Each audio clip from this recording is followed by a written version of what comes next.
Government has said the country's maiden human spaceflight mission, Gaganyaan, is targeted to be launched in the fourth quarter of 2024. This was stated by Union Minister Dr. Jitendra Singh in a written reply in the Lok Sabha.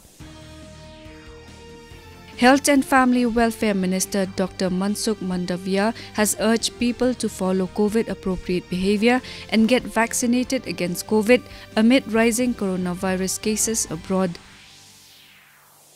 Chief Minister Conrad K. Sangma today inaugurated the new permanent premises of the Shillong Press Club at the DIPR complex La Shumia. India has voted in favor of the UNSC resolution on the mental health of UN peacemakers. World Health Organization has expressed concern over the evolving COVID-19 situation in China amid surge in cases in the country.